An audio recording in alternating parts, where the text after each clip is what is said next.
tend to go back to childhood, and because a lot of the mental health struggles that I've had as an adult stemmed from childhood, and up to the age of 9, my life was really good. I had a good family network, and the images that I always think of when I think of childhood is Christmas Day, around at my nan's, all the family there, my mum, my dad, my nan, my granddad, my aunties, my uncles, my cousins, and the adults are sitting in the big table at the top, and we're on the floor sitting on footstools and eating our dinner, and that for me is probably one of my greatest memories. And things changed at the age of 9, unfortunately. My uncle, who was like my role model, he was a superhero to me when I was growing up. I used to do all kinds with him. He taught me about space, taught me fishing, making model aeroplanes, all kinds. I found out that he passed when I was 9, and when my mum and dad sat me down and told me, I found it really difficult to accept, I think, and I wasn't allowed to go to the funeral, which is something that's still in adult life, was something that affected me, but I understand why. From the ages of 9, 10 to 14, I can't remember at all. Those years seem to like not exist, and when I have been through therapy, they say that traumatic experiences or times in your life, your brain can just switch it off and put it back to the mind. Don't want to think about that. At the age of 14, I found out how my uncle actually passed, and he died by suicide, and sort of dragged everything back up for me. I had millions of questions that I couldn't get answered. And I don't think there's any coincidence that round about that time, at the age of 14, is when I started drinking.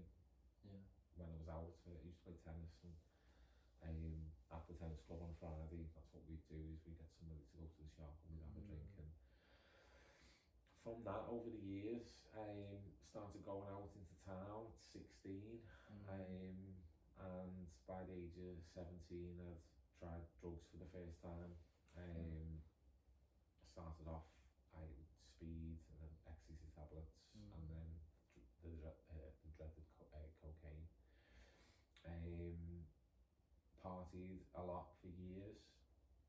At the time thinking it was fun, but now as an adult and understanding myself a lot more, when I look back at those times, is they were probably the worst times for me mentally, because everything that I was doing, I was out to people please or want to be accepted, and you know, I got myself in with the wrong crowd, and I would always want to drink or take more drugs than anybody else, and the last one at the party, I was a bit of a clown. I was the one who would always want to play up and make everybody laugh, but just by socially going out one night a week, it started taking into 2 to 3, and purely because of the repetition and the consistency of me doing that, a habit was formed, and by the age of 25, I was addicted to cocaine, and it was causing major problems in my life. I got a partner I was with got pregnant. My first son was coming along, and I thought that was it, that's going to fix me. This is it, this is what I've always wanted. I want that family network that I had when I was a kid. And he was born, and everything was beautiful and great, and then the cracks in our relationship with my partner obviously started to show, and I found it difficult. So that relationship ended, and then I was back on my own. I'm back to my old habits and my old coping mechanisms, should I say, which were unfortunately drinking drugs, and my mental health was deteriorating rapidly, and the drink of the drugs with the crutch, it was almost like I felt like that's what it was that helps me, and suicidal thoughts came in from the age of about 30, the ideation of it. Mental health got worse, my drug addiction got worse, and 10 years from that, I was in a really, really bad place. And if I go back to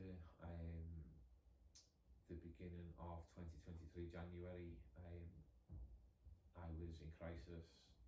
I couldn't get the suicidal ideation out of my head.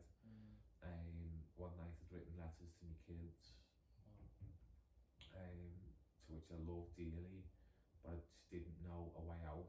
I didn't want to feel the way I did anymore, and the pain from my very poor mental health was physical. It wasn't just an emotional pain, it was physical. It would tie me up in knots, and I just didn't know what to do, didn't know how to cope. And I'd written letters to the kids and I'd set up what I was planning to do, but something, and I don't know what, came over me and said, before you do this, go and have your last breath of fresh air, go for a walk. And I did, and I don't know how, I got there or why, but my legs took me to, I sort of like blacked out, and I come round and I was by Broadgreen Hospital in Liverpool, and the mental health place, Port Oak, is there. And I've been there before, and I looked up and I went over and went in and said, listen, I need some help. This is where my head's at. I mean, this is what I'm planning on doing. So they supported me for about 6 weeks. I wasn't drinking or taking any drugs at that time. But when I was discharged, about 2 weeks later, I went straight back to old coping strategies, which was to drink. And on the 7th of March 23, I woke up one day and the thoughts were all over me to end my life, and I sat on the floor for hours with my head in my hands, trying to find a way to be able to stop the thoughts and the feelings, but I couldn't, because the only way that I knew was to drink. And I thought I either act out what it's saying or I need to change my mindset. So I drank on that day, and I drank quite a bit. I blacked out, and I ended up out, got arrested by the police. And the day after, when I came home, I sat down, and my head was just like, just go and have a drink, don't worry about it. But something in my heart said, no, you've had enough.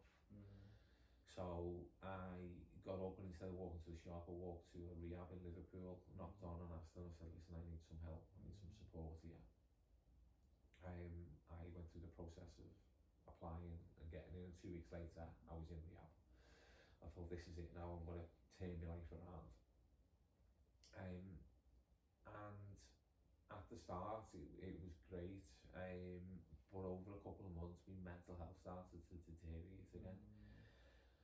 I was waking up in the morning, I wasn't sleeping much, but I was waking up in the morning, my head was just filled with noise, and I put loads of weight on, and I looked at myself in the mirror one day, and I was over 16.5 stone, and I thought, I don't want to do this.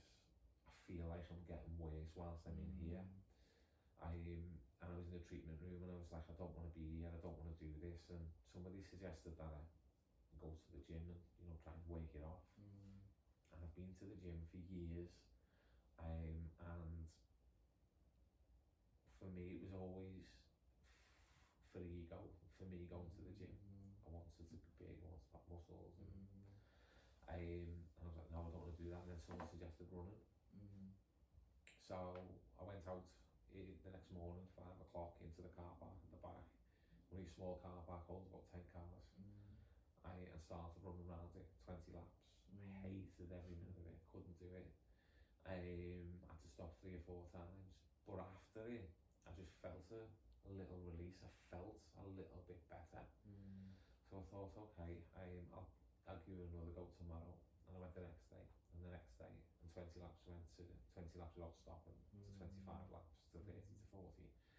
And after about 3 weeks, I made a connection that me running in the morning actually making me feel better. And that was the day that my life changed forever. I honestly say, and I genuinely say to people all of the time, that running saved my life, and I genuinely think that it did, because from that moment, I to sleep better. My anxiety in the morning had run off. My head was clearer. I was more focused on eating the right type of food. I lost loads of weight. But more importantly, with my head clearing, I was able to work on loads of important stuff that I needed to in rehab. Relapse prevention stuff, behavioural change, looking at my core beliefs, changing my values. And because of the experience that I was getting from running, I asked a few other people in the rehab, come and run with me. And they started to feel the same. So I was like, okay, there's something in this. And when I was looking at leaving rehab, I was like, I don't want to stop running. But I don't want to run on my own. I don't mind running on my own, but I also like running with others. So I set up a group called Recovery Runners on the 1st of October 23, and thought I might get 3 or 4 people down to come run with me on Sunday. After the run, we'll have a coffee, have a bit of a chat, talk about how we're feeling, how the week's been. But the first week we got 9 people down, and the following week there was 15, and then 20, then 25. And I was like, what's going on? People started to message me on Instagram asking if they could come down, saying they can't run but they want to walk. So I'm like, well, come down. I'm not going to turn people away who want to get outside and do something for themselves. And Med Services, the probation service, contacted me. What's this all about? We've got some lads coming down. They're saying it's really good. So it started to grow arms and legs. But what I noticed was people running with it on a Sunday. By Tuesday, Wednesday, their moods were starting to drop. So I thought we need to do something midweek to try and obviously keep people on the right path, keep helping people to talk about what's going on for them, getting themselves outside. So we set up a walk and talk group, and from that we do all kinds. We set up as a CIC in July, which is a community interest company, which allows us to go out for funding, to be able to fund some new projects. We do online meetings now. We have longer runs on Tuesdays, walks and talks, alcohol-free social events. We do well-being retreats, cold water dips, meditation, breathwork, all kinds.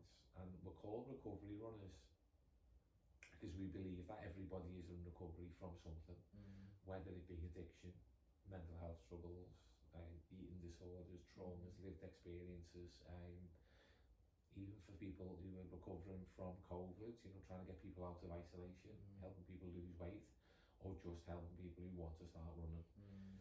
And it's been the best thing for me personally that I've ever done. And one of the things that's came out of this journey for me is when I've looked at myself and built my confidence up and my self-esteem, now we look at what my purpose is, and I think that I've found it with this group, and it's helping and supporting others. We won an award in September for the work that we're doing in our community.